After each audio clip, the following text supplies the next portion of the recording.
বিবি পায়রা পায়রা, বিবি পায়রা পায়রা, বিবি পায়রা পায়রা, বিবি ও মামা, দেখো না আমার চুলটা হিরোর মতো লাগছে না?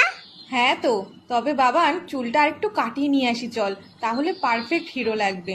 ও মা শোনো, তুমি দোকানদারকে বলবে আমাকে যেন হিরোর মতো চুল কাটিয়ে দেয়, পুরো যেন শাহরুখ খানের মতো দেখতে লাগে। ও মা বলো না, বলবে তো?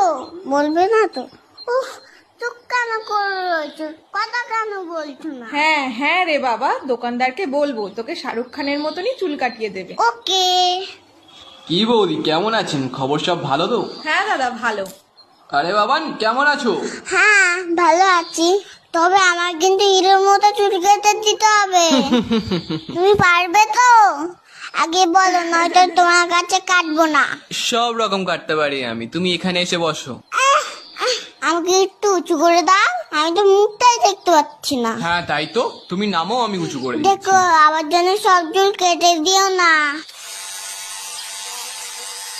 আহ বাবা নড়ো না, কান টান কেটে যাবে কিন্তু।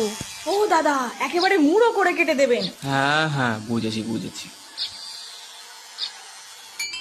আহ, আমার চুলগুলো কোথায় গেল? ও বাবান, তুমি কাঁদছো কেন? তোমাকে তো রোজনীকান্তের মতো লাগছে দেখতে। ও